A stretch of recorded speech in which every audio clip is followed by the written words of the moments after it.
오늘 저는 시편 29편 말씀을 중심으로 폭풍과 홍수 때에 함께 하시는 주님이라는 제목으로 하나님 말씀 나누겠습니다. 같이 한번 제목을 읽어보실까요? 시작. 폭풍과 홍수 때에 함께 하시는 주님. 그렇습니다. 우리 하나님은 모든 복을 받고 평상시에 일이 잘 될 때도 함께 하시지만 인생의 풍랑을 만나고 폭풍을 만날 때도 함께 하십니다. 심지어 홍수 때에 그 홍수 가운데 좌정하셔서 우리 인생의 눈으로 바라볼 때는 야, 웬 홍수인가 웬 태풍인가 할 수 있지만 하나님은 그 홍수 가운데 좌정하사 전후 좌우 앞뒤 전후를 다 통치하시고 하나님의 뜻대로 우리를 인도하신다는 말씀입니다. 궁극적으로 야훼 하나님은 자기 백성에게 힘을 주십니다. 그리고 자기 백성에게 결국적으로는 평강의 복을 주시는 것이 하나님의 계획이라는 것이죠. 오늘 특별히 시편 29편 말씀은 1절부터 끝절 11절까지 말씀이 계속해서 찬양으로 구성되어 있습니다. 다윗이 하나님의 마음에 합한 자가 될 수 있었음에는 여러 가지 이유가 있었습니다. 그런데 가장 큰 이유는 바로 그가 하나님을 찬양하는 사람이었다는 것입니다. 다윗 인생의 가장 핵심적이고 하이라이트는 무엇인가? 그는 기쁠 때도 슬플 때도 인생의 바람이 불고 태풍이 다가오고 심지어 홍수가 다가온다 할지라도 하나님을 찬양하는 사람이었다는 것입니다. 오늘 1절에 보니 이렇게 적혀져 있습니다. 너희 권능 있는 자들아 영광과 능력을 야훼께 돌리고 돌릴지어다. 야훼께 그의 이름에 합당한 영광을 돌리며 거룩한 옷을 입고 야훼께 경배할지어다. 여기서 권능 있는 자들아라는 것은 원어로 해석하면은 천사들을 의미합니다. 천군들을 의미합니다. 자, 그렇다면 좀 질문이 생깁니다. 왜 천사와 천군들아 영광과 능력을 야훼께 돌리고 돌릴지어다. 아니 우리 인간들이 하나님을 찬양해도 될 텐데 다윗은 왜 천사들을 끄집어내서 하나님을 찬양하자고 했을까요? 당시 이 다윗이 강력한 왕으로서 곳곳에 자신의 사람들을 보내어 각국으로 있는 사람들이 온 열방이 하나님을 찬양하게 할 수도 있었을 것입니다. 그런데 그가 그의 마음으로 하나님 너무 존귀하다는 거예요. 하나님 높고 위대하심을 찬양하고 싶은데 사람들 동원하고 국내에 있는 사람, 해외에 있는 사람 동원해서 찬양을 드려도 충분치 않다라는 것이죠. 그래서 그가 오늘 1절에 보니 너희 권능 있는 자들아, 즉 천군과 천사까지 다 우리가 함께 동원이 돼가지고 나 혼자 찬양하는 것이 아니라 우리 조국과 우리 인생들이 찬양하는 것이 아니라 천군과 천사도 함께 하나님을 찬양합시다 라고 외치고 있는 것입니다. 도대체 하나님은 어떤 하나님이기에 이처럼 천군과 천사까지 동원해서 함께 찬양합시다 라고 하는 고백을 올려드리는 것일까요? 두 가지입니다. 첫 번째, 다윗은 이 하나님은 폭풍 가운데도 함께 하심을 알고 있었습니다. 3절 말씀을 보니 야훼의 소리가 물 위에 있도다. 영광의 하나님이 우레소리를 내시니 야훼는 많은 물 위에 계시도다. 그는 온 땅을 휩쓰는 폭풍 중에 하나님의 소리를 듣고 있습니다. 허리케인 같은 폭풍이 막 시작이 됐어요. 온 자연을 이끌고 다스리는 하나님을 바라본 것입니다. 최근에 우리나라도 이 강원도에 산불이 그냥 났는데 어떻게 할 줄은 몰라서 우리 그렇게 과학이 발달되어 있고 헬리콥터가 있고 우리 대한민국이 그래도 선진국가에 들어있는 나라임에도 불구하고 이 자연재해 앞에 속수무책인 것을 보게 됩니다. 자연의 힘 앞에서 우리가 아무것도 할 수 없다는 것을 깨닫게 됩니다. 이렇게 약한 존재가 인간인데 다윗은 이렇게 연약한 인간들이 하나님을 바라볼 수 있는 이유를 하나님은 태풍 가운데서도 폭풍 가운데서도 우중에서도 함께한다라는 것입니다. 사랑하는 성도님들, 지금 이 지중해에 일어나고 있는 태풍을 보면서 다윗은 하나님을 바라봅니다. 하나님의 음성을 듣고 있습니다. 이 태풍이 이제 레바논에 도착을 했습니다. 백향목이라고 하는 나무는 엄청난 나무예요. 아주 큰 나무입니다. 그런데 이 엄청난 백향목이라는 나무들이 속수무책으로 부서지는 모습입니다. 5절에 보니 야훼의 소리가 백향목을 꺾으시며 야훼께서 레바논 백향목을 꺾고 부수시는도다. 그 나무를 송아지같이 뛰게 하시고 레바논과 시론으로 들송아지같이 뛰게 하신다고 얘기합니다. 백향목은 그 나라의 힘이었습니다. 이 헤르몬산은 그 나라의 웅장함을 대표하는 것이었습니다. 그런데 폭풍이 몰아치니까 해리케인 포스 같은 이 힘 앞에서 그 강력한 백항목도 넘어지고 자기들이 자신 있게 생각했던 나무도 속수무책 없이 넘어질 뿐만 아니라 전국이 온 세상이 흔들린다라는 고백입니다.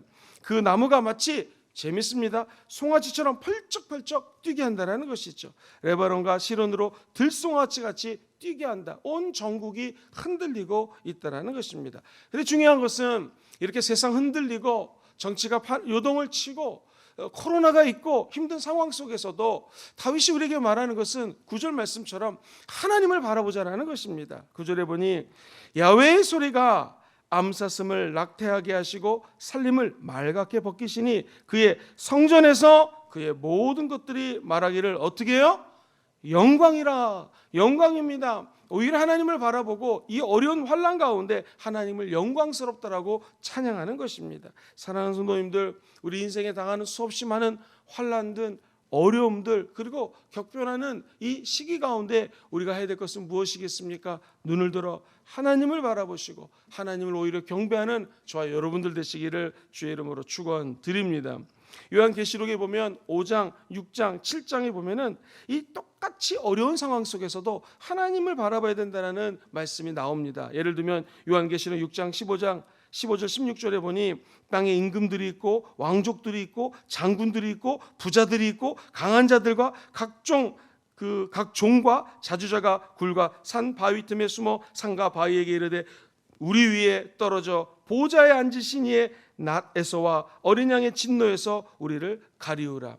환난이 있고 어려움이 있고 높은 자들이 있고 속수무책으로 당하는 것 같지만 우리가 해야 될 것은 살아계신 하나님을 바라보며 그 하나님을 찬양해야 된다는 것입니다. 사랑하는 성도님들, 이 어려운 시기 가운데 다윗은 끊임없이 하나님을 찬양했습니다. 비바람이 몰아치고 태풍이 다가오고 수없이 많은 환난 가운데서 끝까지 하나님을 바라보는 다윗처럼 우리 사랑하는 순복음 금종교의 모든 성도님들이, 아니 우리 모든 크리스찬들이 끝까지 하나님을 찬양하고 바라볼 때 하나님은 위로하시고 하나님의 능력을 보여주실 것입니다.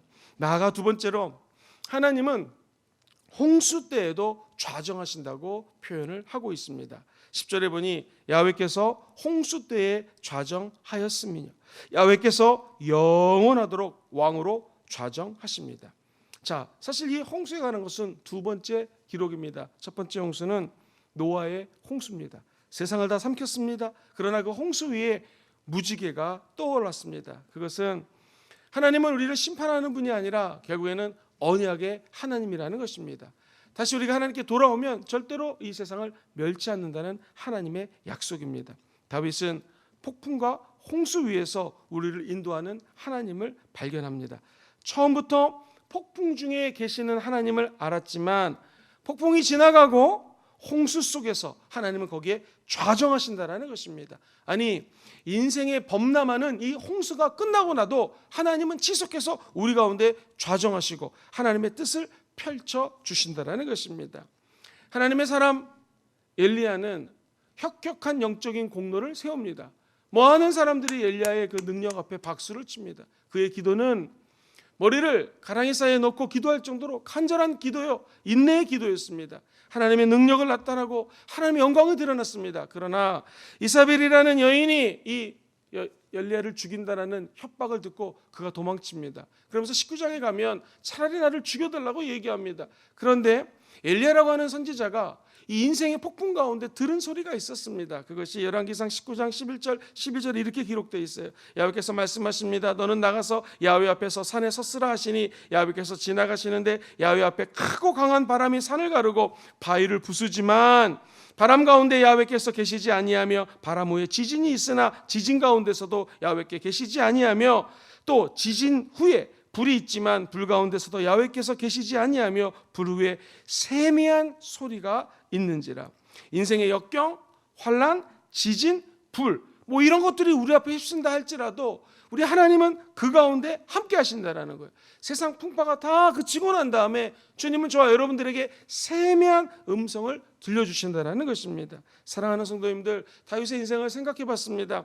그의 인생에서 제일 큰 폭풍은 아마도 자신의 아들 압살롬이 자기를 죽인다고 배말하고 따라왔을 그때였을 것입니다. 그런데 다윗은 시편 63편 1절 이하에 보면은 그가 유대 광야에서 가장 극심한 인생의 폭풍과 홍수 앞에서 이렇게 고백합니다. 하나님이여, 주는 나의 하나님이시라. 내가 간절히 주를 찾되 물이 없어 마르고 곰핍한 땅에서 내 영혼이 주를 갈망하며 내 육체가 주를 앙모하나이다. 유대 강하기로 쫓기고 있습니다. 아들에게 지금 험난한 일을 당하고 있습니다. 배고픔과 갈증이 있지만 그의 영혼은 이 인생의 폭풍과 홍수에 초점 맞춰져 있지 않습니다. 3절에 보니 주의 인자가 생명보다 나음으로 이 힘든 환난과 폭풍 가운데서도 내 입술이 주를 찬양할 것이라. 오늘 우리가 어떤 어려움 가운데서도 우리 입술만큼은 하나님을 찬양하는 저 여러분 되기를 주의 이름으로 축원드립니다. 아예 4절에 보면은 이름으로 내 평생에 주를 송축하며 주의 이름으로 인하여 내 손을 들 것입니다. 주의 인자를 찾고 환난 가운데서도 내 손을 높이 들어 하나님을 찬양한다고 다윗은 고백을 합니다. 어떤 상황 속에서도 두 손 높이 들고 하나님께 기도하고 찬양하면 하나님이 회복시켜 주십니다. 결국 그가 가장 처참한 상황 속에서 고백했던 것은 골수와 기름진 것을 먹음과 같이 내 영혼이 만족할 것입니다. 내 입이 기쁜 입술로 주를 찬송할 것입니다. 배가 고프고 힘들고 너무나 어려운 광야 속에서도 내 생명보다 귀중한 하나님을 발견했다는 것입니다. 그래서 하나님이 나의 음식이 되시고 나의 영혼의 빛을 발하는 주가 되신다라고 고백하는 것이죠. 사랑하는 성도님들, 다윗은 그전에도 하나님을 사랑했지만 인생의 폭풍 가운데서 홍수 가운데서 더욱 주님을 사랑하게 되었다라는 것입니다. 이 적과 르는 가나안 땅의 앞에서 왜 하나님은 40년 동안이나 이스라엘 백성들을 왜 광야에 묶어 두셨을까요? 그것은 하나님이 우상을 그리워하는 이스라엘 백성들에게 우상을 바라보지 말고 나를 바라보고 나만을 믿고 이 인생의 광야를 걸으라는 사인입니다. 우리 인간은 늘 조변석계하기 때문에 하나님을 사랑하는 것 같지만 세상에 근심이 다가오고 환경이 변화되고 어려운 일이 찾아오면 우리의 시선이 하나님께 고정되는 것이 아니요 세상과 환난 속에 초점 맞춰질 때가 너무나 많습니다. 그런데 우리가 흔히 선물을 받으면 기뻐하지만 선물 준 사람을 까먹을 때가 많은 것처럼 인생의 환난과 고난과 어려움 앞에서도 하나님이라고 하는 하나님이 모든 것을 주관하고 계신다는 것을 잊어서는 안 된다는 것입니다. 이 어려운 환난과 고난은 위장된 축복입니다. 이 어려움이 지나고 나면 하나님께서는 반드시 저와 여러분들에게 큰 은혜를 부어주시고 돌파구를 보여주실 것이며 환난으로부터 벗어나게 해주실 것입니다. 문제는 우리가 이 홍수 가운데서도 좌정하신 하나님을 바라봐야 된다는 것이죠. 그러면 우리 인생의 결론이 어떻게 될 것인가? 오늘 11절 말씀을 다 같이 한번 큰 소리로 읽어보겠습니다. 본문 29장 11절 말씀입니다. 시작. 야훼께서 자기 백성에게 힘을 주시며 야훼께서 자기 백성에게 평강의 복을 주시리로다. 첫 번째, 하나님이 저와 여러분들에게 힘을 주십니다. 능력을 주신다는 것입니다. 그래요 성령과 능력을 기름 붓음 받고 우리가 모든 저주에게 병에게 질병에게 마귀에게 눌린 자들을 고칠 수 있는 능력을 성령 하나님이 부어주신다는 것입니다. 또한 인생의 혹독한 홍수 앞에서도 우리 입술을 열어 하나님을 찬양하기만 하면 저와 여러분들의 인생에 평강의 복을 허락하신다는 것입니다. 사람이 아무리 힘이 있고 물질이 있고 권세가 있다 할지라도 하나님이 주시는 평강이 없다면 무슨 소용이 있겠습니까? 그래서 하나님은 우리 인생의 결론을 너에게 성령의 권능도 주고 뿐만 아니라 우리 내적인 평강까지 준다는 하나님의 언약입니다. 사실은 아무도 폭풍을 피할 수 없습니다. 홍수를 피할 수 없습니다. 그런데 우리는 폭풍 가운데 계시는 하나님을 바라봐야 되고 홍수 가운데 좌정하시는 하나님을 바라봐야 된다는 것이죠. 그리고 두 손은 높이 들어 하나님을 찬양하라는 것입니다. 우리의 입술은 하나님을 높이고 고백하며 그분의 영광을 노래하라는 것이죠. 그러면 우리 인생에 힘도 주시고 기업도 되시고 분깃도 주시고 기쁠 때도 찬양하고 슬플 때도 찬양할 때마다 새로운 영적인 능력과 평강을 부어 주십니다. 오늘 하루도 하나님을 찬양하며 그분만을 기뻐하며 내 인생의 폭풍 속 가운데서도 홍수 가운데서 좌정하시고 우리를 바라보시는 하나님에게 집중하는 저희 여러분들 되시기를 주의 이름으로 축원드립니다. 말씀 정리합니다. 시편 말씀 가운데 유독 1절부터 11절까지 처음부터 찬양, 마지막도 찬양으로 끝나는 시편이 많지가 않습니다. 오늘 29편을 바라보면서 왜 다윗은 하나님 마음에 꼭 합한 사람이었을까? 그가 찬양하는 자였기 때문입니다. 심지어 천군과 천사들도 하나님을 함께 찬양합시다. 나의 힘과 우리의 힘 갖고 모자르니 천사까지 함께 찬양하자고 고백했습니다. 그는 귀한 것을 알았죠. 하나님은 이 태풍 가운데서도 함께 하신다고 고백합니다. 두 번째로 하나님은 홍수 가운데도 좌정하시는 분이기 때문에 우리가 하나님을 찬양합니다. 인생의 결말은 폭풍이 주가 아닙니다. 홍수가 주제가 아닙니다. 우리 인생의 결말이 어떻게 될 것인가? 하나님이 저와 여러분들에게 힘을 주십니다. 평강을 주실 것입니다. 그 하나님은 끝까지 붙드시고 우리 입술을 열어 찬양하는 저와 여러분 되시기를 다시 한번 주의 이름으로 축원드립니다.